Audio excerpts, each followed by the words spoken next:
Viva T3, queridas. Tá aparecendo aí para vocês? Tá, só que tá no PowerPoint normal, né? Dá para ficar nesse também, se for o E caso. agora, foi?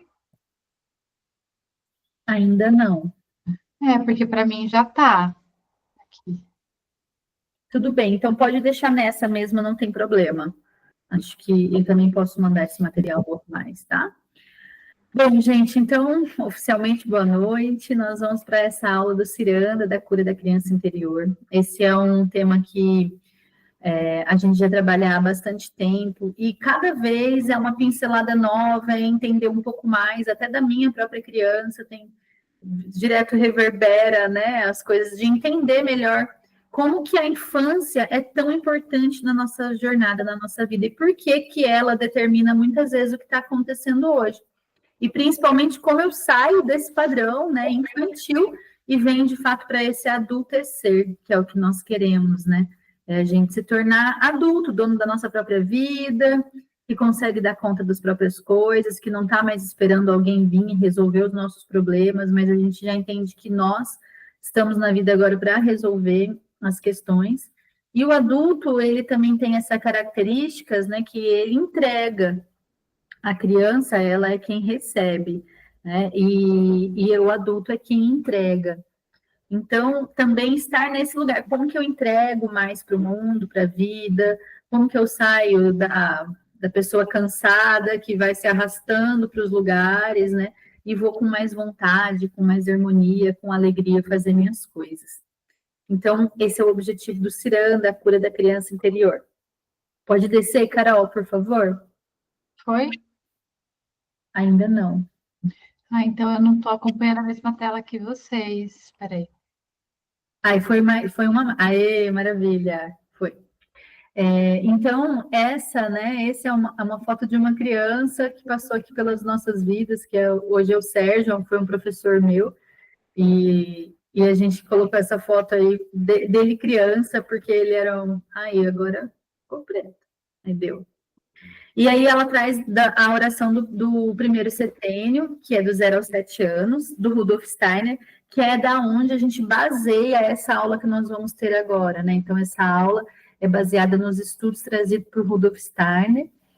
Esse conhecimento do ciclo de vida através dos setênios, ele era um conhecimento mais antigo, aristotélico, lá da Grécia, que por muito tempo ficou esquecido, mas era uma coisa que regia muitas coisas da sociedade na época. Isso, por exemplo, da criança ir à escola com 7 anos, é uma regra trazida desse estudo, né, de muitas coisas que acontecem aos 7 anos. E aí esse estudo foi trazido de volta pelo Rudolf Steiner e popularizou mais nos nossos dias, né? A gente só vai andar 3 slides, então a gente vai parar no próximo slide, que é da onde eu vou falar toda a teoria. Então, antes, peraí só um pouquinho, Carol, volta ali só para eu falar para vocês. Na constelação, a gente trabalha muito a importância dos começos, né? E como a gente começa as coisas, vai dizer muito de como as coisas estão se encaminhando. Falando em criança, né? Veio uma aqui agora, mas você pode me dar licença, por favor. Vou ter que acessar aqui uma pessoa. E aí, então, né, para esse começo, eu vou trazer essa oração do primeiro setênio, que fala o seguinte: da cabeça aos pés, sou a imagem de Deus. Do coração às mãos, sinto o hálito de Deus.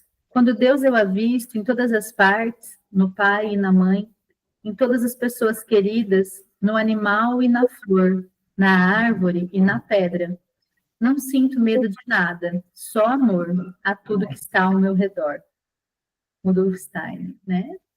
E essa é a energia da criança que a gente vai trabalhar hoje. Então, pode passar a Carol para de baixo, por favor.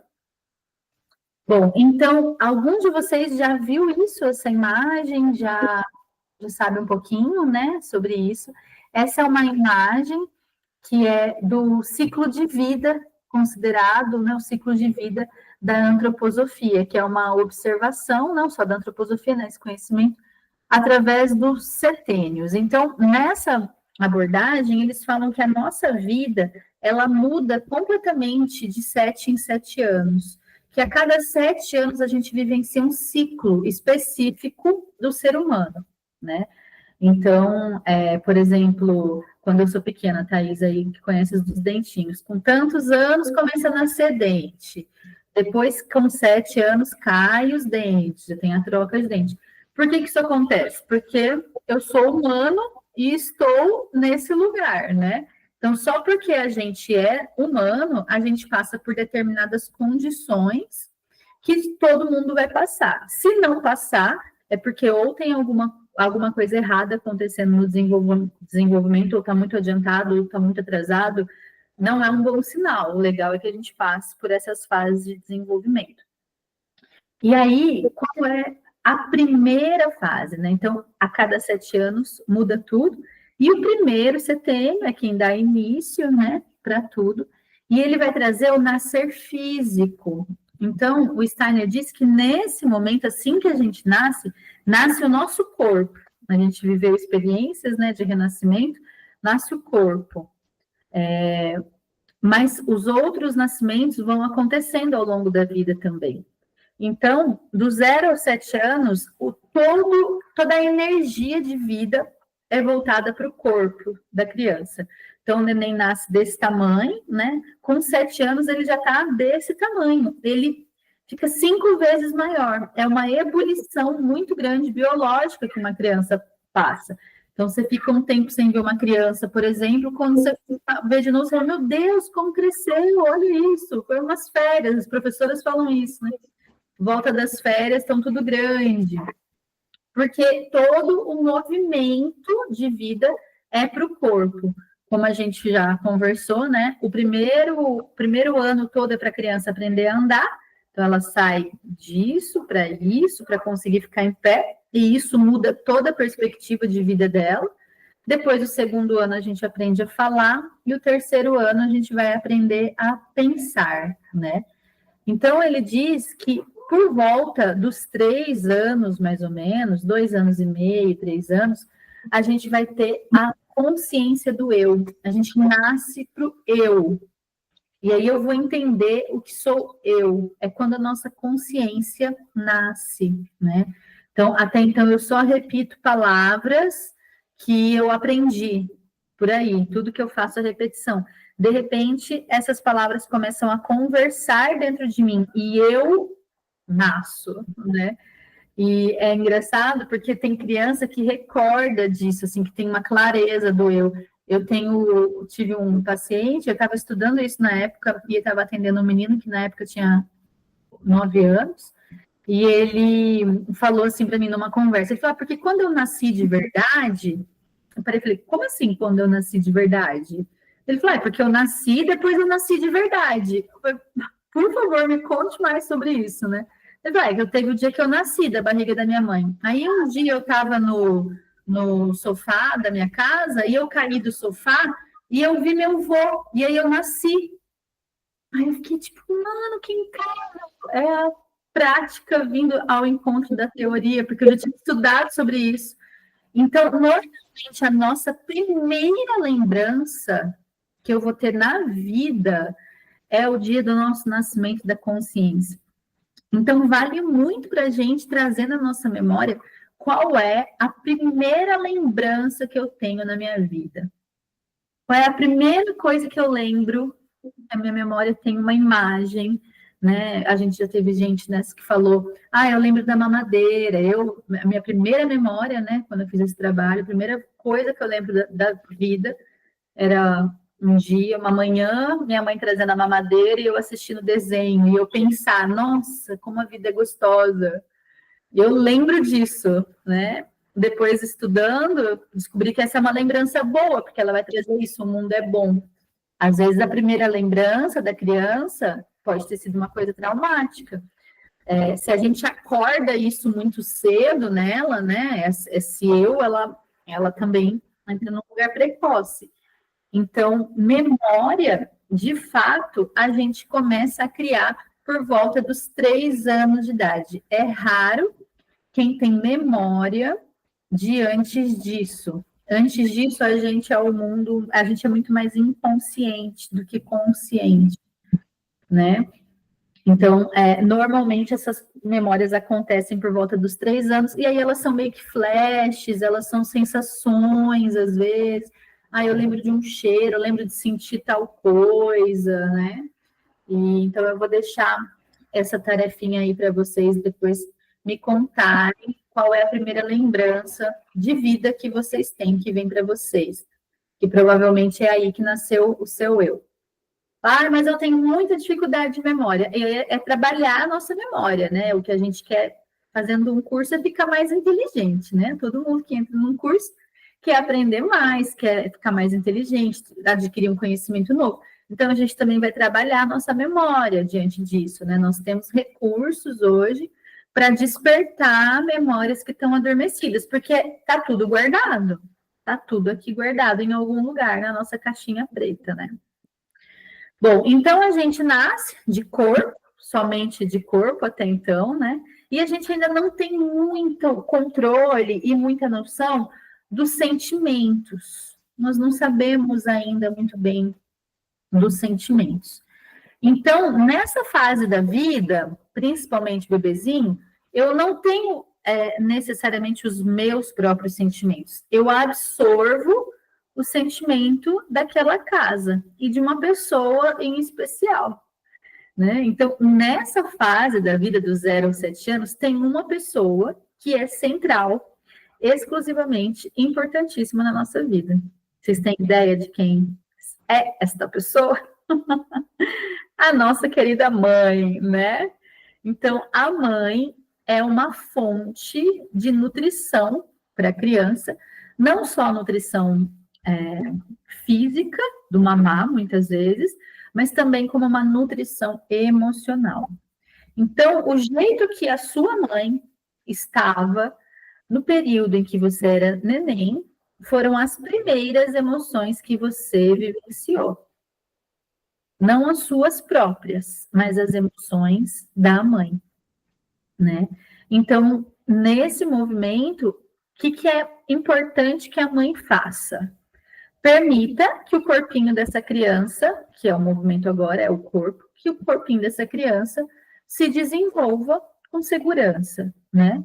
Então, dormir, se alimentar, ter um calorzinho, ter oportunidade de explorar, de correr, de andar descalça, de criar memórias, de criar experiências. Se essa mãe proporciona isso para a criança, ela vai se desenvolver de forma saudável, né? E é importante a gente entender que, como toda a energia de vida está voltada no corpo, na criança, né? Isso faz com que ela tenha uma energia muito forte no corpo. Então, criança, ela sobe e desce. Ela aprende a fazer um negócio, ela sobe, desce, sobe, desce, sobe, desce, sobe, desce. Ela pula, né? Você fala para a criança, vem aqui um pouquinho, ela pula, eles vêm correndo. Eles não conseguem vir andando calmamente, né? Eles têm energia corporal. Fala, gente, onde que desliga isso? Essa criança não cansa. E a energia dela está no corpo. Então, essa fase, a energia do corpo. Bom, então, família, mãe, corpo, o mundo é bom. Esse é o nosso primeiro setênio. A base de tudo nessa vida, é o nosso corpo físico. Porque é com ele que a gente vai caminhar nessa curva da vida aí, né? Se vocês perceberem, esse desenho é uma curva, né? A curva da vida. Então, no começo a gente está subindo. Aí depois a gente vai ter o segundo setênio. O segundo setênio é esse movimento que a gente vai ter um novo, muda tudo, mudou de fase. Aquele nenenzinho, até celularmente, as células que, quando você nasce, já se renovaram completamente aos 7 anos. Você não é mais o mesmo corpo que chegou, você já foi todo trabalhado aí pelo meio, né? E o seu corpo está pronto. Então, com 7 anos, o corpo já teve os maiores estirões, já se formou, já formou órgão, já formou tudo. Agora é só ajuste. Tanto que a criança cresce muito menos dos 7 aos 14, comparado ao que ela nasce de neném, do que ela cresce de neném até os 7 anos, né? Em comparação. Então, agora o corpo acalma, a criança já consegue ficar mais tempo sentada. Ah, minha filha de 2 anos não presta atenção. Não, não presta, não dá. O corpo dela vai trazer muito movimento e muita coisa, né? Então, é importante a gente conseguir entender esses momentos da vida. E aí, com 7 anos, né? Dos 7 aos 14, o corpo já está mais pronto, as coisas dentro dela já se firmaram, os maiores riscos de morte, de perigo já passaram. É um tempo, por exemplo, que a mãe fica um pouco mais tranquila. Quando é muito nenenzinho, a mãe tem normalmente, né, o medo comum que pode acontecer nas mães, que o neném morra, que aconteça alguma coisa. Então, nessa fase dos 7 anos, a mãe já está mais pronta também, e a criança já está mais pronta para ir para uma nova etapa. Então, as coisas mudam. E aí a gente vai ter uma nova vivência. Nessa fase que a gente desenvolveu o corpo, a gente passa a desenvolver uma outra área, que é a nossa área mental. Então, do 0 ao 7 é corpo físico, dos 7 aos 14 é corpo mental, emocional, que é onde a gente vai desenvolver. Então, é nessa fase que eu vou aprender a ver hora, que eu vou aprender que lugar do mundo que eu tô, eu vou aprender meu endereço, telefone, os números, as letras. O desenvolvimento é cognitivo, né? É nessa idade que a gente vai estimular nossa inteligência, vai aprender a ler, vai entender as regras do mundo. É dos 7 aos 14. Então, tudo bem uma criança chegar com 7 anos e ela ainda não saber que dia que é hoje. Eles têm dificuldade. Mas com 14, já é para a pessoa estar bem localizada, já saber que dia que é, já saber onde está, né? Já saber alguns processos cognitivos que a gente vai desenvolver muito forte nessa fase. E aí, a partir dos 7 anos também, a criança, nesse novo nascimento dela, do cognitivo, ela se desgruda um pouco da mãe. Ela começa a ver um mundo para além da mãe e se interessar, porque até então tem a minha mãe e tem tal coisa, eu quero minha mãe. Tem minha mãe e tem meu pai, eu quero minha mãe. Nessa fase, a criança começa a ter novas preferências, né? Mesmo que você fale, não, nem lembro da minha mãe fazendo carinho, minha mãe isso. Internamente, antes dos 7 anos, é uma coisa intrínseca, a gente precisa da nossa mãe. A gente, quando era pequenininho, olhava para a mãe e achava ela a coisa mais linda do mundo. Depois é que a gente vai entendendo quem é essa mulher, né, nas nossas vidas. Mas até então, a mãe é muito importante. E nesse movimento de crescer, a gente começa a olhar para uma nova figura aí dentro da casa, que sempre esteve, mas que não era muito o objeto do seu interesse. E aí, de repente, você começa a se interessar muito por essa pessoa. E essa pessoa é o pai. E na ausência do pai, uma figura masculina. Tanto que em Roma, nessa época, eram que os meninos iam para o exército. Era com 7 anos. Porque daí o pai era a pátria. Então, você morria e matava pelo pai, né? Então, com 7 anos, a criança entra para desenvolver o seu lado masculino. Lembra que a gente conversou já também? Você não falou, vou repetir aqui, né? Que é algo que eu falo bastante, do Jung, que é a minha primeira formação, né? É de psicologia junguiana. E ele trouxe essa ideia do arquétipo, né? Que é como se fosse uma forma. Então, eu tenho uma massa de bolo, eu vou pôr na forma de coração, ela vai virar um coração, né? E isso vai dar um formato. A substância ali, dependendo dos formatos, às vezes a substância é a mesma, mas o formato traz outras coisas. E o arquétipo é como se fosse esses formatos. Então, quando eu falo mãe, é todo mundo humano, a substância é a mesma, mas eu falo mãe, eu já entro numa forma de mãe. Eu vou ficar, às vezes, mais brava, mais rígida, mais forte, né? Se eu eu entro na forma do herói, né? Do arquétipo do herói, eu vou ter uma postura assim, né? Mais para o combatente. Se eu for falar da princesa, ai, nossa, essa moça é uma princesa. Ela não vai estar sentada de perna aberta, mastigando chiclete com a boca aberta, né? Ela vai estar, é a forma, é o arquétipo, né?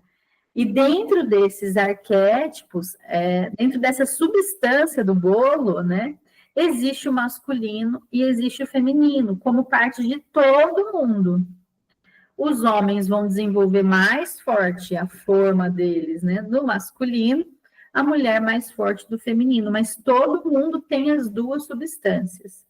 Então, todo humano, por ser humano, no primeiro momento desenvolve seu aspecto mais feminino. E no segundo momento da vida, a gente vai desenvolver o aspecto mais masculino, que está conectado com o pai e com todos os homens que tiverem ao seu entorno nessa época. Porque a gente começa a olhar mais, né? Então, os professores, os tios, os avós, né? Os homens de uma forma geral. Então, a gente vai nascer para esse corpo etérico, e aí uma coisa importante é que a influência do pai, né, do masculino, mas na figura do pai. Se o seu pai, o pai é o mundo, então a mãe é o ninho, né, aqui, o pai é quem põe para a vida, né, essa energia do masculino é que fala, vai, você pode sair da barra da saia da mãe. Muito o menino fica feminino, fica mais frágil, fica... menos energia masculina, porque fica demais na asa da mãe. Então, para a gente crescer, a gente tem que sair da mãe. É o pai quem faz esse movimento. O pai, normalmente, é quem tira a rodinha da bicicleta e põe o filho para andar. O pai que fala, não, tem que ter dó, não, acorda, vai, põe roupa, tem que levantar, tem que fazer as coisas, né? E dependendo de como o meu pai é a forma que eu vejo como o mundo é.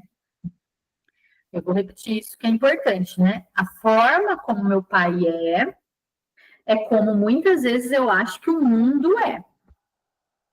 A forma como meu pai me tratava nessa fase é a forma que eu acho que o mundo tem que me tratar. Então, vamos supor que, por uma acaso, você foi a filhinha do papai e foi mimadinha pelo seu pai. Depois, tem uma chance de eu ir para a vida achando que também todo mundo tem que ser assim. Aí nenhum homem nunca é bom o suficiente, aí nenhum emprego nunca é bom o suficiente, porque tinham que estar todos reinando aos meus pés, que eu sou a princesa do meu pai, né? E o contrário também é verdadeiro. Um pai também que é muito rígido, vai, né? Ou muito medroso, um pai que tem muito medo. Não sobe aí que vai morrer. Daí esse moleque que não sei que tem muito ansiedade, é muito inseguro. Ele também vai mostrar um mundo perigoso para essa criança. Daí é uma criança que depois na vida adulta vai ter muitos medos, não tem coragem de pedir uma demissão, de terminar um relacionamento, porque tem medo do mundo lá fora, né? Então o pai leva para o mundo, dá um empurrãozinho, é ele quem tira do ninho. E aí, nessa fase, né, a gente tem uma fase importante, que com os 3 anos nasce a consciência do eu, eles falam 2 anos e meio, 3 anos, e depois, com 9 anos, a gente vai ter uma idade que também é uma crise na nossa vida, é a segunda grande crise, que é dos 9 anos. Com 9 anos, no ritmo de crescimento, pulmão e coração da criança se alinham, batimento cardíaco com respiração. Antes, na criança, era um ritmo diferente. Com esse alinhamento vibracional, de fato, que acontece, a criança tem um novo looping e ela cresce. E crescer dói. E aí, aquilo que ficou mal resolvido para ela lá com 2 anos, na idade da época da consciência, mas superou, retorna novamente aos 9. É a fase que na antroposofia eles chamam de Rubicão. Então, é muito comum que com 9 anos a criança volta a querer dormir no quarto dos pais, a fazer xixi na cama, a ter medos que não tinham mais. Aqui nessa fase mais forte, né, eles têm a consciência da morte. É com 9 anos, mais ou menos, que a gente entende, que fala, caramba, morreu, acabou. O que é a morte? Entre uma série de... Aí, meu Deus, minha mãe vai morrer. Com 9 anos, você morre de medo da mãe morrer, de imaginar o velório da mãe, da avó, do tio, do pai, começar a imaginar as pessoas morrer e chorar sozinho em casa. que está acontecendo? Não sei. Está aqui chorando, né? Está com medo, quer ficar perto. Ela regride. É comum ter uma regressão nessa fase, uma crise, né? A vivência do eu. Depois que eu aprendo tudo isso, vivencio tudo isso, eu vou para um estirão de novo, né? E aí eu consigo aprender e entender melhor do mundo. É uma fase. Vocês imaginam você não saber que a morte existe? Não sabe que tem fim. Tudo é eterno e maravilhoso para você até então, né? De repente, fala, meu Deus, morreu. E aí é importante também vocês trazerem isso. Quando foi a primeira vivência com a morte que vocês tiveram, com a finitude, né? Que o outro, o mundo, eu, a minha mãe, né? Também pode morrer. E como que isso foi lidado? Às vezes, né, os nossos pais, na correria, por não saber tudo isso, não deu importância suficiente para essa crise existencial que você estava vivendo, porque com 9 anos é uma crise existencial, né? E a criança fica mais feinha, ela fica mais esquisitinha. Dê uma olhada nas fotos de vocês com 9 anos, o cabelo não fica tão bom, o nariz, fica uma coisa meio disforme, é uma fase de transição, né? E aí passa 10 anos, é uma delícia, fazer 10 anos, as duas mãos inteiras, né? Você teve 10 aniversários, e isso significa que você cresceu bastante já. E aí, então, a gente já está na escola, já está muito ligada no mundo, né? Até os 14 anos. Então, com 14 anos, a gente vai para a nova etapa maravilhosa chamada adolescência, nos nossos tempos de hoje, né? Então, aqui nesse estudo muito antigo, né, você vê, a gente teve conhecimentos que foram perdidos, porque houve épocas na era medieval que não se considerava infância e nem adolescência, né? A adolescência é um termo novo, porque não existia, era tipo criança ficou adulto, né? Mas esse conhecimento que é grego, romano, lá da filosofia antiga, já sabia da adolescência e que era um período de transição também. E aí, vamos lá. Então, eu passei, né, para a nova fase, já desenvolvi meu corpo, já desenvolvi o meu cognitivo, meu mental, e aí eu vou desenvolver agora o meu emocional. Então, só aí a criança passa a sentir, a pessoa, né, passa a sentir realmente as suas próprias emoções. Até então, eu estava bebendo muito das emoções do meu pai, da minha mãe, da minha família. Agora eu experimento outros lugares, né? Outras emoções.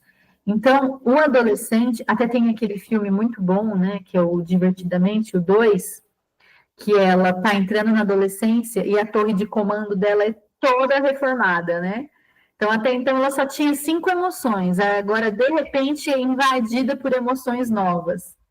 Esse filme, vocês devem saber disso, foi feito em cima de muito estudo de neurociência. Esse é um filme genial, assim, que traduz muito do que a gente sabe de como que funciona o nosso cérebro. Então, de fato, na adolescência, a gente cria novas emoções. Aí a gente sente inveja, que a gente não sentia antes, a gente sente a ansiedade, a gente sente várias outras coisas. E tudo fica muito intenso. Tem uma cena até do filme, que é a torre de comando, né? E antes eles tinham que girar a bola e tal. De repente, só rela na bola e ela tá hipersensível. A menina já chora, já. Por quê? Fica muito sensível. Então, o adolescente, quando ele ama, ele ama. Se ele é fã de alguém, ele tem pôsteres pela casa toda daquela banda, daquele ator, ele ama. Mas quando ele odeia com todas as forças que tem no coração dele, né? E quando tá triste, está depressivo no quarto. Está com raiva, quer esfregar a cara no asfalto, né? Então é muito intensa as emoções na adolescência. É o mundo das emoções, o nosso corpo astral nascendo. E aí, vou dar uma respiradinha aqui, vou perguntar para vocês, vocês têm algum comentário, algo que vocês se lembraram, algo que vem para vocês disso tudo que a gente conversou até agora, até a adolescência, ou alguma dúvida, alguma pergunta?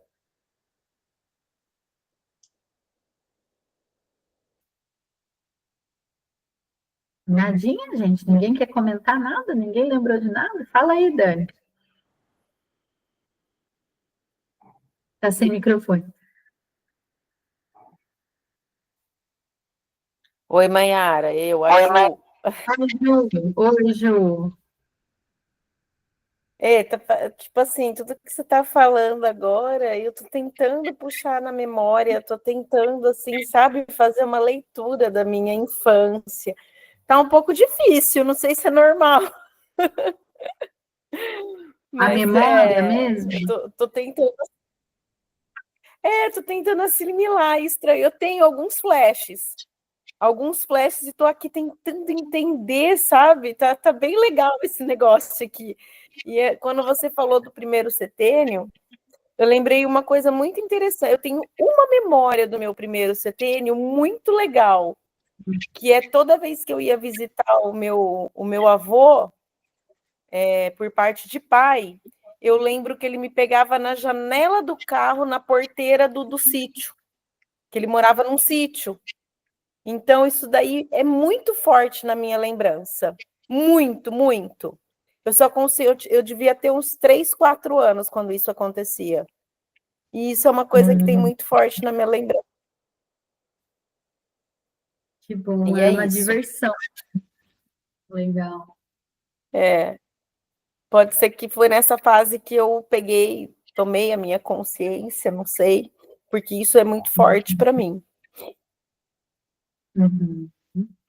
Legal. Obrigada, Ju. Imagina. Diga, Dani, de até abriu o microfone. O microfone tá funcionando? Mais ou menos, tá meio ruinzinho. Eu mexi no computador hoje, o técnico mexeu, mas vou ter que entrar pelo celular mesmo depois. Mas pode falar. A hora que você falava aí, me vinha a memória na infância, que eu mamei mamadeira até 12 anos, né? E assim, o que me vinha o meu tetê de manhã, que delícia, consegui sentir até o gosto na boca aqui agora. E a hora que a minha mãe chegava com essa mamadeira de manhã, eu me vinha na cabeça, como o mundo é gostoso, como é bom, né? Uhum. Forte, foi muito gostoso de fazer essa lembrança aqui. Que bom, que bom.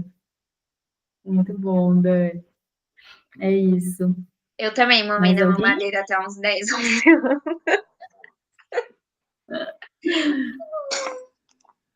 E lembra disso? O Danilo tá falando que ele tá com vergonha desse meu comentário. Pegou só essa parte da conversa, né? É legal. Eu lembro do dia que eu joguei minha chupeta fora, do sentimento, assim, tipo, de despedir da chupeta. Eu devia ter também uns 3 anos e meio, 4, né? A Lê levantou a mão, pode falar, Lê. Estão me ouvindo? Sim. Eu me lembro, eu tinha 3 anos de idade. A minha mãe até fala até hoje, como é que você lembra disso? E eu lembro que eu estava na casa dos meus avós e tinha muita gente, a família inteira estava ali e tinha uma caixa grande no meio da sala, que era, na verdade, era o velório do meu bisavô. Só que o que ficou marcado não foi aquilo, porque eu não entendi o que era aquilo. Mas era toda a minha família ali em volta, ali, meus tios. Eu lembro que eu olhava para eles e falava, nossa, esse é meu tio, essa é minha tia. Ah lá, Nossa, esse aqui é o meu irmão. nasceu, olha que incrível isso. Isso, e tinha um casal que era vizinho nosso, que eles eram muito amorosos, né? E eles gostavam muito de mim, dos meus irmãos. E eles falavam assim, ó, Lê, vem aqui, vamos dar um passeio. E eu fui passear com eles de carro numa Brasília. Eu lembro a cor, uma Brasília meio creme. Entrei, passei por vários lugares no centro e eu lembro de tudo isso. Uhum. O que ficou não foi marcado a morte do meu avô, do meu bisavô, nem nada, mas eu ter reconhecido todas aquelas pessoas. Eu pensava comigo, nossa, eles são meus vizinhos, minha mãe, meu pai, meu irmão. E foi um dia muito gostoso. E todo mundo passa por isso, assim, é que a gente esquece realmente, mas é um dia incrível, né? O dia que você toma consciência de quem Eu é. até neste momento eu não sabia que era isso, né? Tomar conhecimento da situação aqui, do seu eu estou aqui, né? Mas e faz muito sentido mesmo, agora eu entendi. Por que que eu lembro de tudo depois desse dia? A partir Minha mãe, daí é que a memória começa a ser trabalhada lá nas caixinhas da memória. sim, e minha mãe fala até hoje, eu não consigo entender como que você consegue lembrar desse dia. E foi exatamente isso que aconteceu. Ah, não sei, mãe. Eu lembro de todas porque minha mãe tem 14 irmãos. E eu lembro de todos eles. Eu olhava assim, esse é meu tio. E você vê, né, como que para a criança a experiência ela é diferente, porque era um velório, né? Então muitos adultos ali podiam estar em algumas situações, mas para a criança não é isso que fica. Então às vezes a gente fala, ai meu Deus, vai fazer isso, vai fazer aquilo, vai separar, os pais estão separando. Às vezes para a criança o que fica não é esse movimento, né, de dor dessa forma que os adultos veem. Às vezes o que fica para a criança são outras percepções, outras sensações, ela ainda está descobrindo o mundo, né? Então é muito legal isso. Obrigada. De nada. Seguimos, então, ou mais alguém quer contar? Eu então lembrei de vamos uma. Pode falar? lá. Vai. Lembra daquela novela Explode Coração, que tinha aquela cigana Dara? No final, aparecia as crianças desaparecidas. Eu tinha uns 6 anos. E aí, naquela época, a gente assistia novela. Criança só tinha novela, né? Só que só nessa novela eu lembro que eu ficava deitada no quarto da minha avó e do meu avô, que eu ia lá me esconder, enquanto não acabasse a novela, porque eu tinha medo de ver as crianças desaparecidas. Olha só. E aí eu acho que até hoje eu morro de medo de andar sozinha na rua, parece que eu tenho mania de perseguição. Olha Mas desde só. criança, tipo, sempre foi um medo que, né, eu cresci com a minha bisa, com meus avós, então, tipo, nunca podia ficar sozinha, nunca podia sair sozinha. Eu tenho muito medo de ficar sozinha em casa. Eu dormi com alguém no meu quarto, acho que até os meus 17 anos. Eu fui começar a dormir sozinha quando eu vim para a faculdade. Mas, assim, dormir em casa sozinha eu morro de medo. É o que eu te falei, né? Como que o mundo foi te apresentado? O mundo é perigoso, cuidado que o mundo é perigoso. Aí começa o sabotador mental teu do hipervigilante. Então, não descanse, você tem que estar o tempo todo vigiando, porque a qualquer momento uma coisa muito ruim pode acontecer. E aí é uma mente ansiosa, que você vai se tornando ansiosa, porque está sempre esperando. Então, uma coisa para você ir trazendo, né? Tipo, olha só, crianças desaparecidas, hein? E aí é trazendo isso, tipo, não, o mundo é seguro até hoje. Quando cheguei até aqui, até hoje, não morri, não me mataram, não matei ninguém, não fui sequestrada. Olha, então posso caminhar de forma mais segura, posso dormir sozinha, posso experimentar abrir o olho no escuro. E aí é o adultecer, né? Porque senão a gente fica preso no medo da criança. Muito legal, Lara. Obrigada por compartilhar com a gente. E você, Neia? Deixa eu falar rapidinho. Tá todo mundo falando aí, eu lembrei de uma história. O meu sobrinho nasceu, a gente tem uma diferença de 4 anos e meio, né? Aí a minha irmã, quando teve ele, foi morar com a gente, né? Ela passou um período difícil para morar com a gente. E quando ela tinha bastante leite, e quando ela ia dar mamar para ele, eu ficava com aquele olho comprido, sabe? Olhando aquilo, parece que era tão gostoso. Aí eu não tinha coragem de colocar a boca na teta dela, né? Claro que não. Mas ela pegou e falou assim, gente, você quer? Aí eu falava que ela foi e tirou o leite. Eu lembro que era um copinho assim, ela tirou, deu um copinho e deu para eu tomar, né?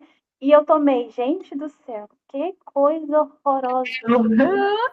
Era ruim. Que coisa ruim que era aquilo, sabe? Então, naquele dia, assim, desmanchou da minha cabeça aquela percepção de que era gostoso. Eu falei, por que esse menino chora com um negócio tão ruim, né? E eu achei Passou. engraçado, porque aquilo lá, tipo assim, não tem. A gente, quando nasce, a gente toma e é o melhor alimento. Mas quando você tem uma consciência, no caso, né? Eu tinha quase 5 anos, gente. É muito ruim. E até hoje eu não tomo leite por causa disso, sabe? É muito ruim. Olha só a percepção na vida adulta, né? Não Olha gosto de leite, assim, às vezes, mas leite, além de tomar assim, um leite, às vezes, quando eu tenho vontade mesmo de um leite bem com chocolate, me dá um monte de coisa assim, que eu não gosto. Eu prefiro não tomar. que legal. E é interessante, né? Porque assim, a conduta dela também, primeiro, de perceber que você estava com vontade, né? Então, tinha um olhar para você mesmo, com toda a demanda ali, né? E cortou para nunca ter vontade, né? E se a gente for parar para pensar, o leite, depois que a gente é adulto, não é um alimento bom mesmo para a gente. Não, A gente sabe cada vez mais isso. Então, essa experiência, no fim, te fez bem, né? Então, nessa tua fala, consegui ver assim, o olhar atento da sua irmã, mesmo com as demandas dela, de perceber seu desejo, sua vontade, né? E de ter solucionado isso, porque depois, com certeza, você não quis mais mamar, né? Então, é porque assim, eu sempre tinha ciúmes dele. E eu fui a última filha, tinha 5 anos, uma criança. Ele nasceu, o primeiro neto. Então eu fiquei de lado e a atenção foi para o primeiro neto. Então, assim, todo o movimento ali de cima dele, eu ficava morrendo de ciúmes. Eu não gostava dele até então, né? Mas eu queria uma atenção. E o jeito de ter uma atenção, eu falei, eu também quero desse alimento que ele está tomando, né? perfeito. É isso. Então, você, mesmo sendo a caçula, você viveu a experiência de um irmão mais velho, que é isso que acontece com todo irmão mais velho, né? Exatamente. Certo, gratidão, querida. Então, bora lá ou mais alguém quer falar? Bora lá, então. Então, vamos seguir aqui, né, nossa viagem para dentro da nossa própria história, né? E aí, aqui, então, depois da adolescência, é uma coisa importante da adolescência, antes de eu passar para o próximo nível. Como eu falei, né? Primeira etapa, a pessoa mais importante é a mãe, né? Na segunda etapa, o pai e os homens, né? Essa construção social do masculino, a escola. Nessa terceira etapa, dos 14 aos 21, vocês acham que a mãe é quem importa muito? Não, meu bem. Tchau, mãe. Aliás, se a minha mãe está indo para a direita, eu vou para a esquerda, entendeu? Porque eu não quero parecer com essa mulher de jeito nenhum. E aí, quem são as pessoas mais importantes nessa idade para o adolescente? São os amigos, né? É o meio em que ele está inserido. Então, os amigos, eles ficam doidos, a gente ficava, né? Nas histórias dos amigos, nas fofocas dos amigos, né? Então, ter amigos nessa fase se torna uma coisa muito importante para o adolescente. E ele vai tentar se moldar a esse grupo. Então, se a mãe falou que não pode, mas o amigo falou que pode, se a minha base lá atrás com a minha mãe já não foi muito forte, eu vou para o dos meus amigos. Então, é a fase do grupo, né? Aqui a gente sai de pequena célulazinha e a gente vai para uma célula maior. Então, o que os meus amigos querem, o que os meus amigos acham, o que eles pensam sobre mim. Então, se vão dar risada de mim, se eu vou parecer feio. Aqui eu vou criando a minha identidade, né? É um nascer da identidade. Como eu quero me apresentar para os outros. Então, é muito comum na adolescência a gente ficar encanado com alguma parte do corpo, né? E eu já contei essas experiências de atender adolescentes, que eu gosto muito de atender adolescentes, porque traz uma percepção muito grande disso, né? Então, essa semana mesmo, eu atendi uma que estava me contando, né, as questões todas, porque agora ela entrou no primeiro colegial. E aí, ela tinha as inimigas que eram da mesma turma dela, mas agora elas têm uma inimiga em comum, que é as meninas do terceiro, que são lindas, maravilhosas e super... Então, e essa dinâmica social entre os adolescentes, ela é muito forte e muito importante para eles, né? E é importante que vivencie. E também é a fase que eu posso começar um isolamento muito grande. Então, às vezes, a criança, até quando era criança, ela se comunicava, ela ia nos grupos e tal, ela tinha um amigo, mas ela tinha um amigo. E, às vezes, algumas pessoas podem entrar no processo de adolescência de se fechar completamente. Então, eu vou para aquele outro extremo, eu não tenho nenhum amigo, eu vivo isolado, eu me sinto mal, aí eu não consigo andar nos grupos, eu não consigo me movimentar. Aí ter só um amigo já não satisfaz tanto, né? Só aquele amigo não satisfaz tanto, eu quero ter outros. E aqui também é o nascimento, né? Quando a gente acorda para a sexualidade.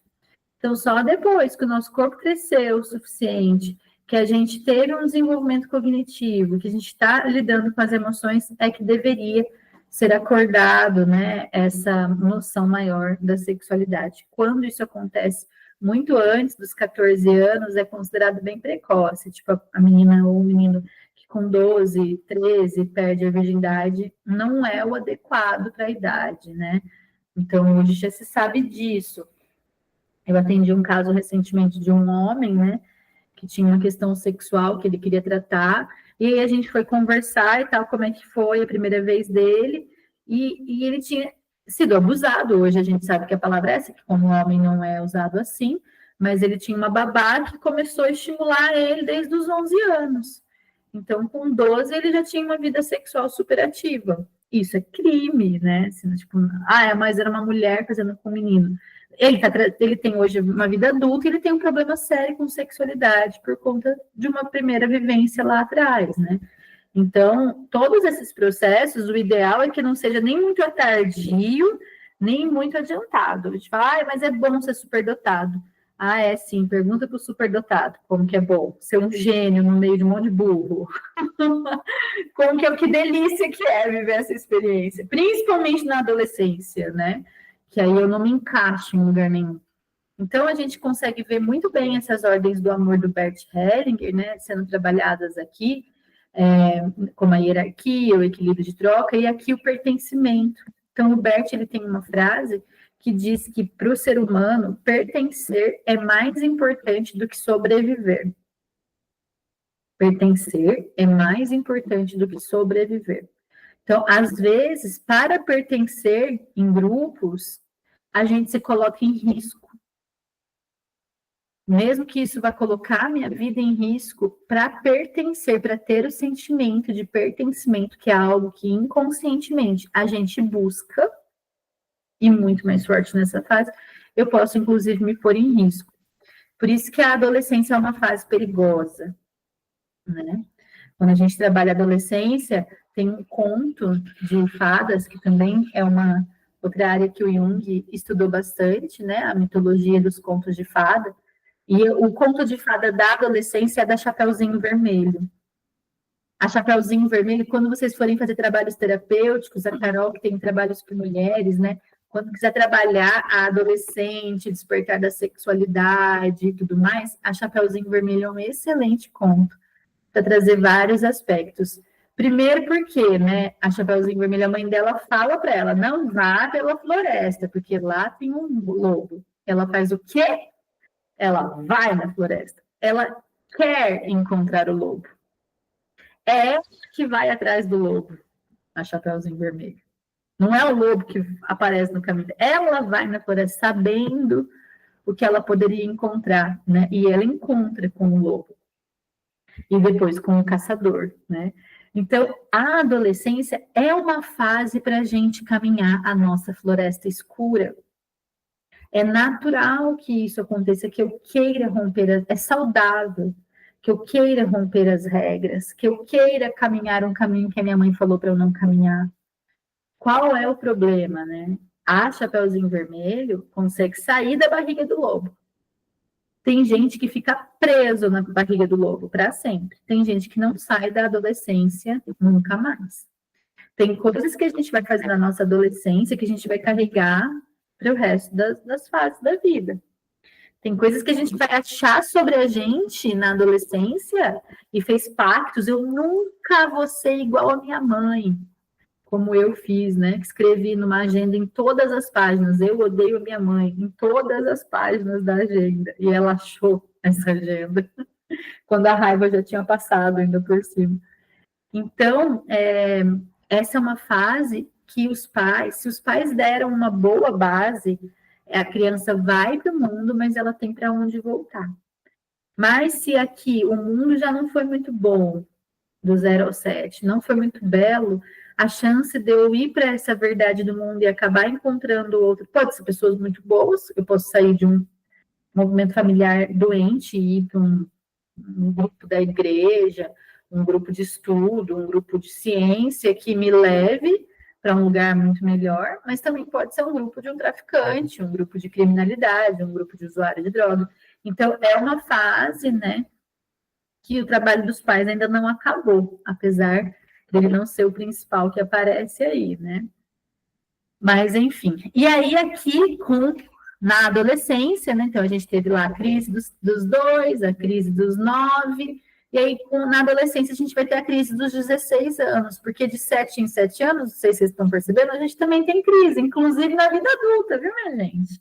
Eu acabei de sair dos 37, graças a Deus, acabou meus 37 anos. Mas tem crise. Então,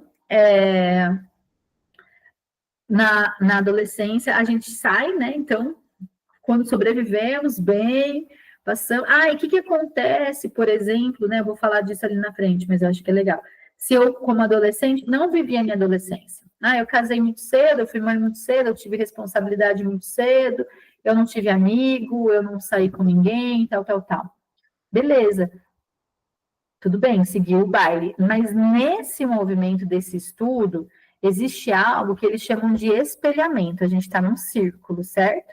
A gente começa a subir no círculo, estabiliza uma ponta, depois vem para cá, descendo.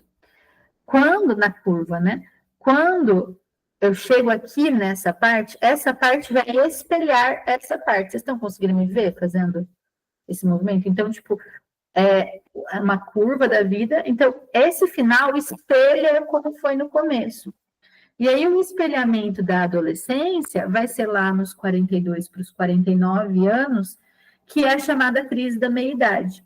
Então, se a pessoa não viveu a adolescência com todas as ebulições das emoções e tudo mais, dos 42 aos 49, isso reverbera de novo. E a sexualidade pode voltar, a gente fala, né, a idade da loba, ou é aqui que o cara termina um casamento para ficar com 2 de 20, a crise da meia-idade, o cara põe um boné para trás, rebaixa o carro e sai, né? Muitas vezes, muita gente que não conseguiu vivenciar as experiências saudáveis da adolescência vai retornar aquilo ali na frente, dos 42 aos 49. Assim como dos 49 aos 56, a gente vai vivenciar de novo a fase do pai, a fase de entender o mundo, a fase do cognitivo, né? E dos 56 aos 63, que é até onde esse estudo vai, a gente vai vivenciar a fase da mãe. Então, tudo que me ficou faltando aqui do 0 ao 7, de nutrição, de sono e tudo mais, reverbera na minha vida quando eu tiver 56 anos, dos 56 aos 63. É aqui que as doenças vão começar a aparecer, que estão ligadas lá com a sua infância. Então, o que eles falam nesse espelhamento? Que não é que, porque eu vivi um trauma nos meus 7 anos, que fatalmente eu vou ter uma doença aos 56. Não é isso. Porque eu tenho todo o caminho para percorrer, a vida vai dando as crises para eu ressignificar isso. Mas se eu tenho uma doença nos 56 anos, aos 63, volta lá na sua infância, no 0 ao 7, que você vai achar aonde que foi o problema. Porque a raiz vai estar lá.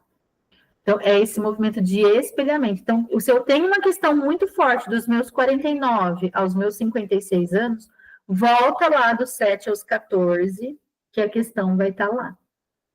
Então, esse espelhamento é para a gente olhar daqui para cá, mas não necessariamente que daqui vai determinar totalmente que está aqui, porque a gente tem a vida toda para mudar esse caminho, esse processo. Certo, minha gente? Mayara, deixa eu fazer uma pergunta.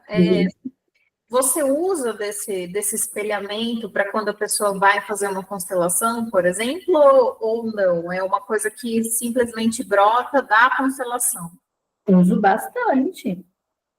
E aí, você fazer meio que essa ponte, entendeu? Das constelações com esse conhecimento que você está trazendo do Steiner, para ir pegando essa mãe, entendeu? Sim. Então, por exemplo, né, na constelação, como que a gente vai ver isso? Como é que a gente vai olhar para isso? Pelo posicionamento no campo. Quando a gente for entrar nisso do campo, vocês vão entender melhor a como olhar numa constelação e na vida como um todo, e ver a linguagem corporal, né? Aqui eu estou falando da formação do corpo e da nossa consciência. É tipo o começo. Estou falando, trazendo uma base para vocês entenderem o que a gente vai trazer aqui depois, né? Mas no campo, por exemplo, como que eu vejo esse espelhamento? Primeiro que, vou dar um exemplo. A gente até falou disso, acho que foi na constelação da Neia. A pessoa fala para mim, eu tô com uma dor muito grande aqui no meu pulmão. Eu, por ter um arcabouço de estudo, de entendimento, de matérias que a gente vai ver ao longo do curso, vou ter uma noção de psicossomática. E vou saber que pulmão está ligado à tristeza. E aí eu posso perguntar para a pessoa, teve algum evento, o representante me falou isso, nossa, estou com uma dor no pulmão, meu Deus. Eu tenho esse repertório de conhecimento na minha cabeça. E eu posso perguntar para o meu cliente, aconteceu alguma coisa muito triste na sua vida? Aí a pessoa já começa a chorar. Fala, mas como que ela sabe? Não sei de nada, fiz uma pergunta a partir do que o campo, de uma informação que o campo me trouxe ali, entende? Então, esse espelhamento, por exemplo, a gente consegue ver ele no campo da seguinte forma. Chega uma pessoa com 56 anos que veio constelar uma doença. Quando a gente vai constelar uma doença, a gente não constela a doença. Eu não ponho no campo o Alzheimer, por exemplo, ou câncer. A gente constela o sintoma, a gente chama no campo de sintoma, a gente não chama de doença, aquilo que está aparecendo, né? E aí vamos supor que essa pessoa estava representando um sintoma. Aconteceu isso este final de semana aqui. Aí a pessoa tem essa faixa etária e tal, e a pessoa que está representando o sintoma dela vai e senta no chão, e fica sentada no chão. O que esse campo está me falando? Que vai me bater com espelhamento. É algo da infância. Movimento na constelação, quando uma pessoa senta no chão, pode representar, não é uma regra, que todo mundo que senta no chão está representando a criança, não é uma regra, mas dentro do contexto daquela constelação, pode representar a infância. Aí eu checo com o meu cliente. Aconteceu alguma coisa muito triste na sua vida até os seus 7 anos de idade? Eu já faço uma pergunta muito mais assertiva. Ela fala, minha avó morreu. A pessoa, meu pai foi tal coisa. Normalmente a gente acerta. Mas pode ser que o cliente fale, não, que eu me lembre nada. Aí, às vezes, é uma coisa que está muito inconsciente, mas o corpo e o campo dele está me falando isso, que ali do 0 ao 7 tem uma treta, tem um BO, uma raiz de um problema que ele está vivendo hoje. A constelação, ela ajuda nesse diagnóstico, a achar a origem do problema.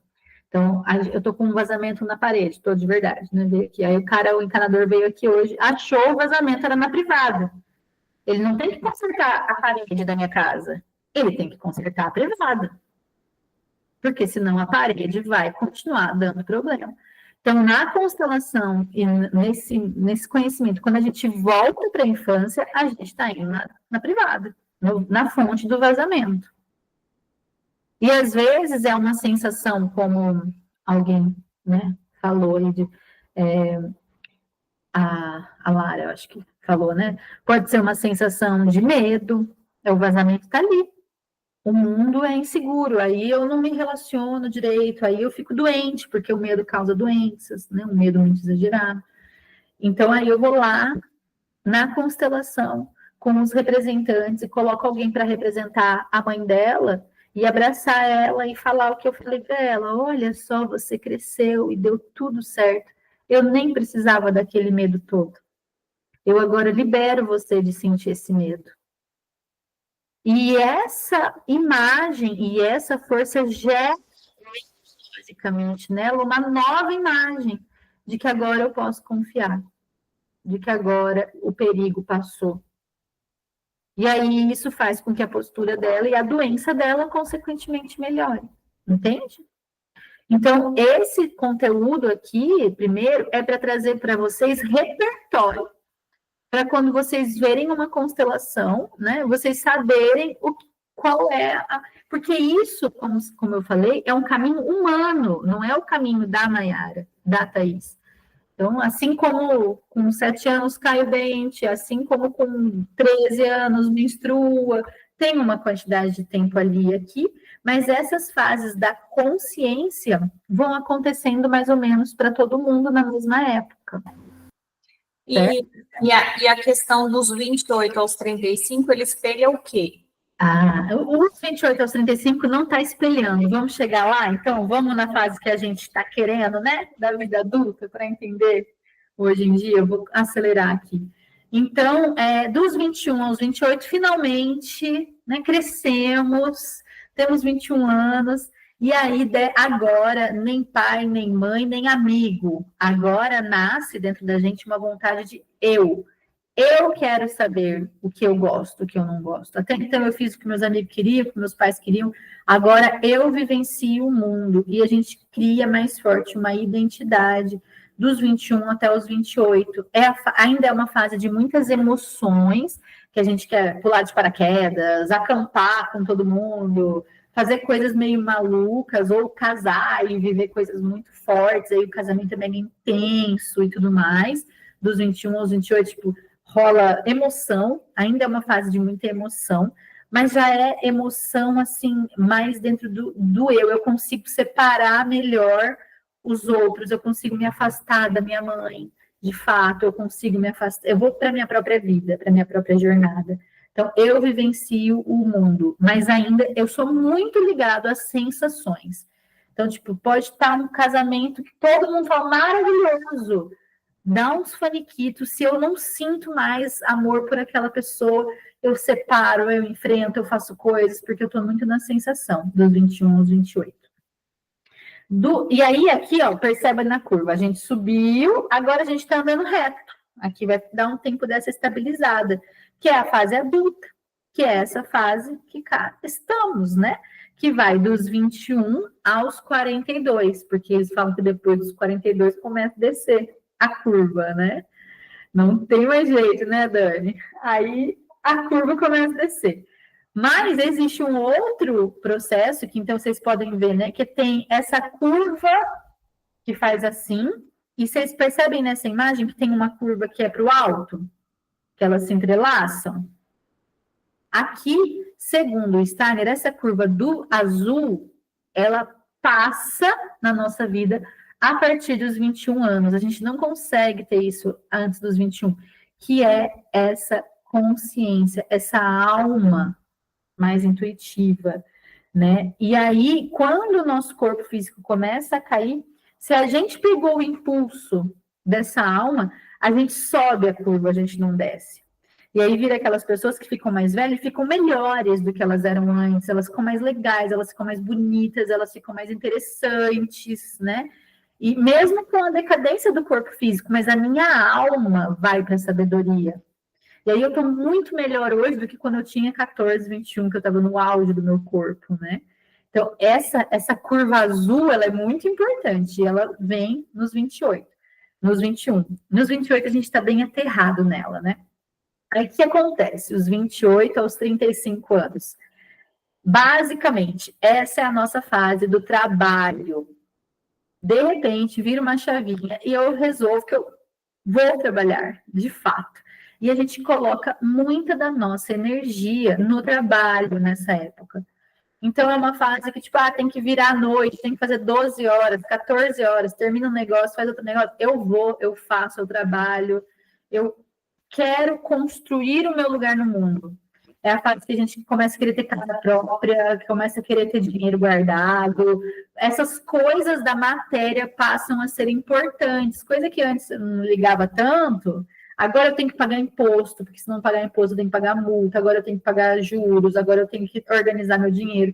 Dos 28 aos 35, eu organizo o meu mundo. Entre essa necessidade muito forte, é um grande sinal desse adultecer, dos 28 aos 35. É quando parece que cai a ficha, meu Deus, né? Preciso dar conta disso tudo aqui que está acontecendo. E aí, dentro desse processo das crises e das coisas, essa tem uma fase muito importante, que são os anos crísticos, dos 30 aos 33. Então, dos 28 aos 35, a gente passa por 3 anos, que são 3 anos bem suados na nossa vida, que é dos 30 aos 33. Segundo esse estudo, essa fase da vida, a vida te coloca na sua missão. Se você está muito solto, se você se perdeu muito na adolescência, a água bate na bunda quando a gente faz 30 anos, assim, dá uma chacoalhada, né? E coisas começam a aparecer para a gente entrar no nosso caminho. Então, é muito comum que nessa fase, dos 30 aos 33, parcerias novas aconteçam, relacionamentos importantes aconteçam, que você se sinta, assim, tipo, entrando numa missão, tipo, como se um poder mágico fosse te dado. Assim, antes eu não tinha tal pessoa, antes eu não tinha tal coisa, agora eu tenho, né? E eu ganho algo, né? Que vai me colocar mais forte dentro do meu caminho, dentro da minha missão. Às vezes é um filho, às vezes é uma situação, né? Uma sociedade, um projeto. Dos 30 aos 33 anos são anos muito importantes na nossa jornada. E eles estão aqui, né, nesse estudo, porque esse estudo vai até os 63, que ele fala que depois dos 63 a gente está mais livre para ser o que quiser, menos determinado, né? Determinismo. Mas que nessa fase, assim, esses anos críticos, eles são muito importantes. O que eu fiz dos meus 30 aos 33 anos, o tipo de coisa que eu vivenciei, se eu tive algum luto muito profundo, alguma separação, isso tudo estava te ajudando a te colocar no seu caminho, né? É uma fase da vida que te coloca no seu caminho. No que você veio fazer aqui, nessa missão na Terra. Então, eu organizo o mundo, né? E aí, aqui eu começo a criar índole. Então, por exemplo, se eu sempre fui meio mentirosa e isso não incomodava tanto, agora eu começo a me pesar a consciência. Eu falo, se eu sempre fui muito atrasada e até então lidei com isso, eu meio que fazia as coisas na coxa, aí dos 28 aos 35 esse defeito começa a pegar mais. Então, é uma fase de eu conquistar novas virtudes também. Eu tenho que aprender e desenvolver habilidades novas. Eu era muito egoísta, mas agora eu preciso me tornar mais generosa. Metas, né, de ano novo. Já, o que eu vou desenvolver esse ano? Qual é a virtude que eu quero criar? É uma fase muito boa para a gente desenvolver virtudes que a gente quer na nossa vida, né? E se de alguma forma vocês, quando estavam nessa idade, se conectaram com isso, aprenderam coisas novas, vivenciaram coisas novas, vocês estavam colocando virtudes para dentro que a gente consegue reconquistar. Então, às vezes eu já passei, mas falo, nossa, quando eu tinha 30, eu era tão disciplinada, olha, eu fazia exercício bonitinho, eu comia, não sei o quê, eu era mais calma. Então, isso é mais fácil de resgatar, que a gente já desenvolveu, né, nessa fase. É propícia para a gente desenvolver virtudes. Aí, depois dos 35 aos 42, é uma outra etapa. Aqui, né, eu organizei o mundo, eu coloquei muita força no trabalho e tudo mais. Dos 35 aos 42, você fala, legal, trabalhar é bom, né? Legal, pagar boleto é bom, mas, ai, gente, vai fazer isso o resto da vida? Vai ser assim? Então, é só isso que tem que fazer, trabalhar. E agora? O trabalho não nutre mais. A partir dos 35, você fala, tá, e aí? E agora? O que mais que tem, né, na vida? É só isso que eu vou fazer? Então, o trabalho deixa de ser o centro da vida e começa a ser um lugar, uma coisa de consolidar o meu lugar. Então, eu não quero mais fazer 14 horas, como eu fazia antes. Agora eu quero trabalhar 10, trabalhar 6, para eu dar uma passeadinha. Agora eu quero tirar férias. Antes, férias não era tão importante. Agora, dos 35 aos 42, o meu corpo começa a me mostrar, tipo, eu vou perdendo a vontade. Se eu só trabalho, se tudo que eu construí aqui foram relações profissionais, essa pode ser uma fase grande de crise, né? Porque daí você começa a falar, e aí? O que mais, né, que tem para mim no mundo? Então, dos 35 aos 42, a frase é, eu questiono a mim mesma. Questiono, eu construí esse caminho até agora. Agora eu cheguei aqui, dos 45 aos 40, eu começo a questionar o que eu fiz. Nossa, mas será que era para ter feito assim? Não, era essa profissão mesmo que eu tinha que ter escolhido? Daí a gente vai fazer curso de constelação familiar, né? Essa idade é ótima para vir. Fazer uns cursos de autoconhecimento, procurar uma religião nova, vai buscar algo que dê sentido e não seja só o trabalho. Mas que isso começa a chegar, né? A chegar na nossa essência. Então, eu questiono a mim, e aí aqui a nossa consciência está mais elevada, né? Dizem que a vida começa depois dos 40, que é só depois dos 40 que a gente entendeu, né, o processo. Aqui eles falam que sim, que é o momento, né? Vai ter uma crise grande, tem a crise da autenticidade, eu sou uma fraude, tudo que eu fiz até hoje, eu sou, nada disso é verdade, eu nem sou tudo isso aí que estão falando de mim, né? É uma crise da autenticidade, eu quero buscar minha verdade, eu não quero mais, como na adolescência, fazer bonitinho para os outros, né? Mostrar para os outros aqui, eu quero entrar de fato. Essa crise da autenticidade vai acontecer bem aí aos 42 anos, que eu falei que é essa crise da idade da loba, a crise da meia-idade, que era conhecida antigamente. Então, esse conhecimento é um conhecimento de observação, né? Qualquer linha de estudo vai trazer algumas coisas assim, porque é uma observação. E aí, como eu falei, né, dos 42 agora aos 49, a gente entra na alma, a gente tem a possibilidade de acessar nossa alma, de fato, a partir dessa consciência, né? Então, esse fio azul passa por nós e a gente adquire, assim como lá atrás a gente adquiriu superpoderes de andar, de falar, aqui a gente adquire essa consciência, essa alma da consciência, da imaginação, da consciência. Então, se na minha vida eu já fui resolvendo meus BOs até os 42, quando eu chego aqui, vai ser muito mais fácil. Eu tenho minhas respostas, eu já fui trabalhar muitas coisas. Agora, se eu estou com muito perrengue ainda da adolescência, por exemplo, aqui nessa fase é batata, história, gente. História em forma de depressão, de ansiedade, de doença, de acidente, de coisa dando errado. Começa a estourar aqui, né? Então, é isso, a gente vai tendo chances ao longo da vida de ir consertando as coisas de como foi lá no começo, né? Então, dos 42 aos 49, eu tenho as minhas respostas. E aqui faz o que é essencial.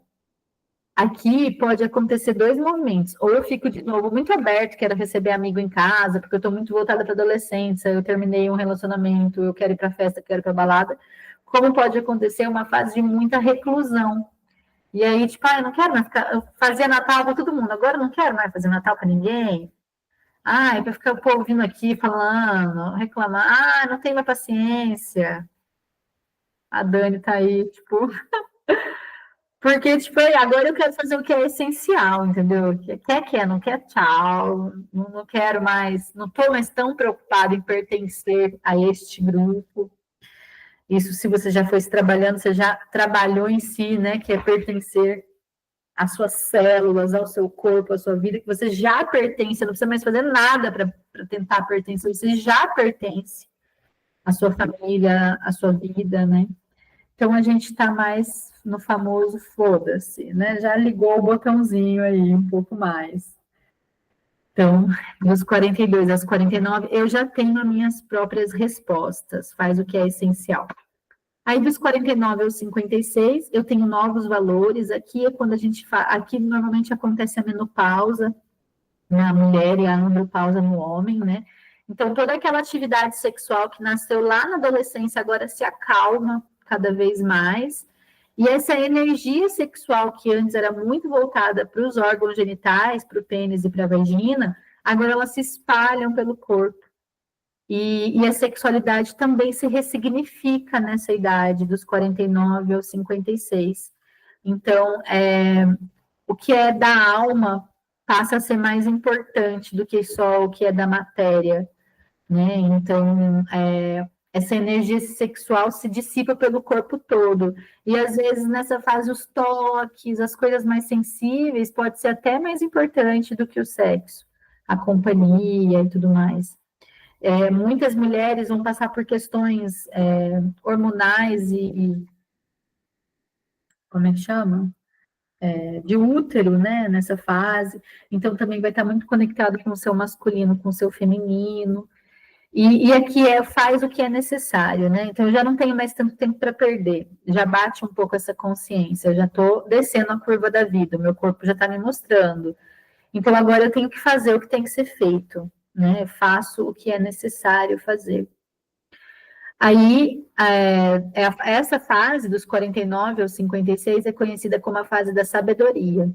A gente adquire muita sabedoria. É aqui que, depois daqui que vem o arquétipo do sábio, que a mulher tem, né? Os homens também, a gente tem uma fase da vida que a gente pode ficar mais sábio.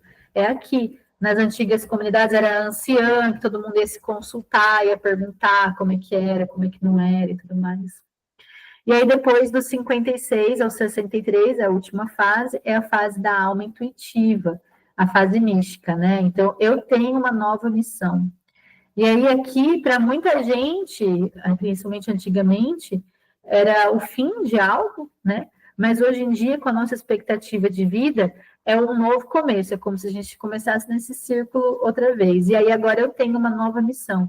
Então, é muito importante que nessa fase a pessoa, por exemplo, conquistou uma aposentadoria, e aí ela nunca se programou para isso, ela nunca parou para pensar nisso, ela não tem nenhum plano, ou senão eu não me programei para aposentar, e agora a minha vontade de trabalhar está muito menor, eu não dou mais conta de tudo, cognitivamente a gente vai perdendo capacidades, assim como a gente foi adquirindo, né? Então, buscar uma nova missão. Aqui pode vir muito bem, caber, né, os netos. Às vezes nasce um neto, fala, eu fui a queridinha da minha avó. Às vezes a tua avó estava bem nessa fase, do tipo, nossa, o que eu vou fazer da vida agora? Aí nasce uma criança, ela pega aquela criança para ela e toma aquilo como um sentido de vida. Então, agora eu tenho uma nova missão, o meu novo sentido de vida é essa criança. E às vezes isso pode ficar pesado para a criança, né? Então, essa é uma nova fase, né? E esse é o processo para a gente se tornar um sábio. Então, se tornar sábio, se desenvolver, ter um amadurecimento psíquico e espiritual e biológico. Quando a gente consegue alinhar essas três forças na nossa vida, a gente tem um ciclo de vida, essa bela jornada aqui, muito melhor. Aí, Carol, vou te pedir, por favor, para você passar o próximo slide, que é uma imagem. Eu queria pedir para vocês olharem para essa imagem.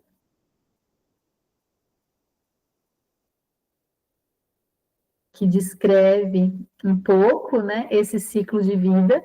Então, realmente é uma curva, né, da vida. Dá para a gente perceber que é uma curva na vida, né? E aí tem algo em comum aí nessa curva da vida, nesse desenho em especial, esse desenho é um desenho indiano, que todos eles têm uma estrela no meio, que vem bem ao encontro, né? Então, independente do ciclo da nossa vida, se conectar com essa força que tem dentro de nós, né? Isso é muito importante, isso nos deixa centrados. Certo, minha gente? Carol, querida, gratidão por essa ajuda incrível. Vou pedir para você fechar os slides e agora a gente conversa aqui um pouquinho. E aí eu queria perguntar para vocês, gente, o que vocês acharam? Faz sentido esse estudo? Não faz sentido? Como é que é para vocês? Para mim fez muito sentido na fase ali crística. Nossa, eu tive uma expansão da consciência, assim, foi uma época que parece que eu fui fazendo downloads, assim, sabe? De chegar ao livro que eu precisava ler, de chegar a pessoa que eu precisava conversar, a mudança de cidade para o lugar onde eu precisava estar. Então, assim, foi uma loucura, assim, foi muito intenso. Então, para mim, o que mais teve identificação foi essa linha, assim, sabe? Dos 30 e poucos ali. Dos 30 aos 36. Foi. Incrível. Mas você consegue observar até as pessoas em volta nessa curva, assim, da vida, que, tipo, tem a ver realmente? Sim. Sim, muito. Muito bom. Você tá? Só ficou uma dúvida. O meio ali não espelha nada. Não. Tá. É uma fase mais livre. Uhum. Saquei. E é uma fase muito importante para a gente resolver os BO da infância, né? Nessa fase adulta. Porque daí eu não levo para minha velhice, eu não levo lá para frente. Se eu estou aqui com 35, olhando para minhas questões, desenvolvendo virtudes e tudo mais, isso vai ser aquela história. Você planta hoje, né, para colher amanhã. Eu estou muito na fase, não quero trabalhar mais. Já tive trabalhado, gente, agora me deixa, que eu vou fazer outra coisa. E aí, o legal é assim, como eu posso delegar mais? Acho que a pergunta pode ser essa para você, né? Tipo, como eu posso delegar mais? Continuar a trabalhar de forma mais inteligente, né? Menos esforço e mais administração, sabe? Para a coisa continuar rodando sem você. Mais prazer, no meu caso, eu acho. Encontrar o prazer do trabalho, sabe? Eu acho que é isso que está faltando. Uhum. Certo. E fez sentido para você? Você conseguiu ver as pessoas, se ver nessa tabela? Não, isso com certeza. Vida de 7 em 7 anos, a gente já trabalha isso faz muito tempo.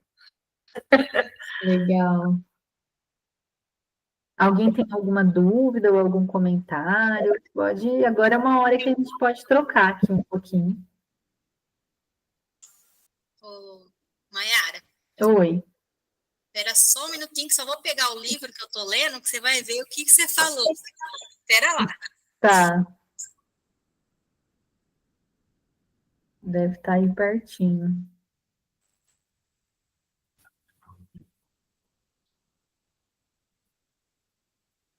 Falou da missão de vida, né, dos 30 aos 33, e é bem isso.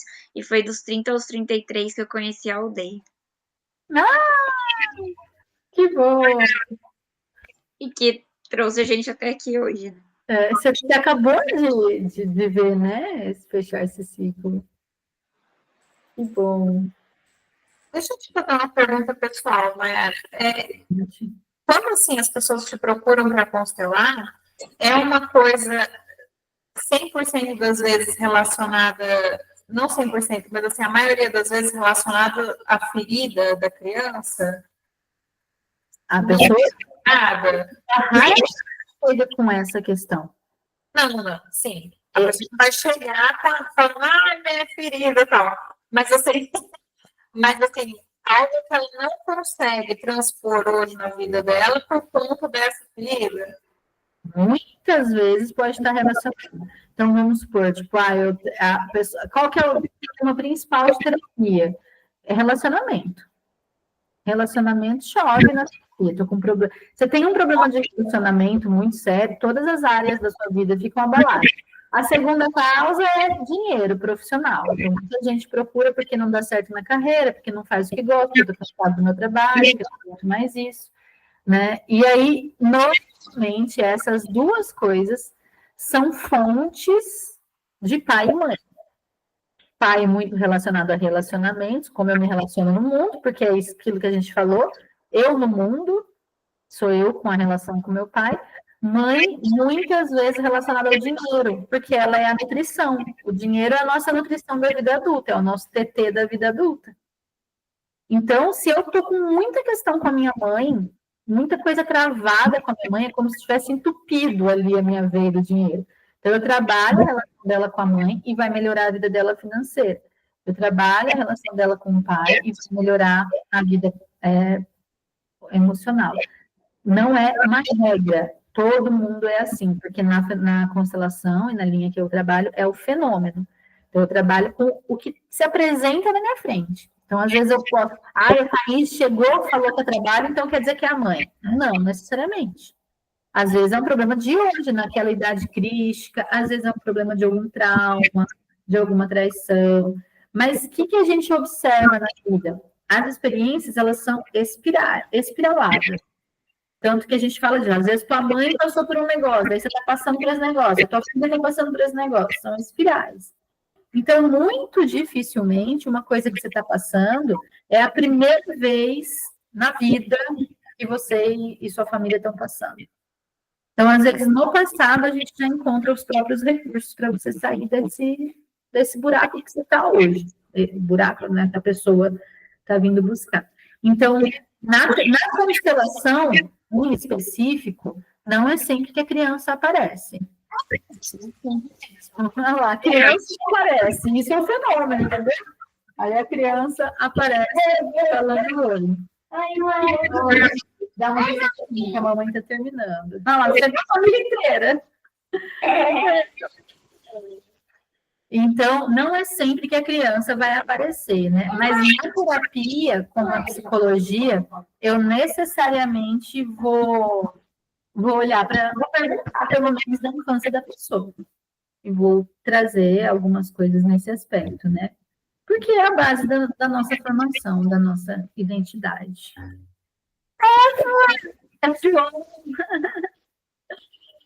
Certo? Conta pra gente, Dani, qual é o livro que você está lendo? Depois. A sutil arte de ligar no foda-se. A estratégia conectada para uma vida melhor. Nossa, a hora que você falou assim, fez assim, um estalo na minha cabeça, exatamente a fase. Muito legal, muito bom.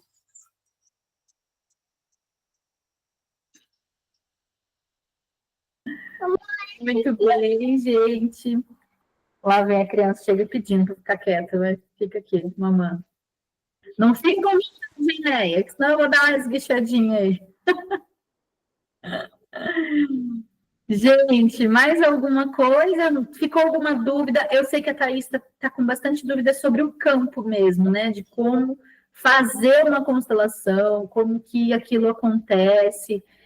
Eu vou enviar para vocês, eu já até pensei, eu vou pedir para uma amiga queridíssima gravar uma aula, que é a Maíra, e ela já teve aula com o próprio Rupert Sheldrake, né? Que é o criador dessa teoria dos campos mórficos. Ela foi para a Inglaterra, passou um tempo lá, foi num workshop dele lá, e ela tem um conhecimento muito grande sobre, ela entende, sabe quando faz os downloads, que a Carol falou foi fazendo download, ela fez uns downloads, eu vou pedir para ela gravar uma aula para a gente, explicando para vocês o que é o campo, mas por enquanto a gente está passando por essas fases, essas etapas da vida. Quando que a ideia, né, Thaís, a ideia é que você fale assim, agora eu entendi como é que faz esse negócio. A ideia é que isso aconteça no 6º módulo. Até então, é muito os processos de cada um, né? Então, a gente vai trabalhar a adolescência, e aí, o que a gente vai trabalhar na adolescência?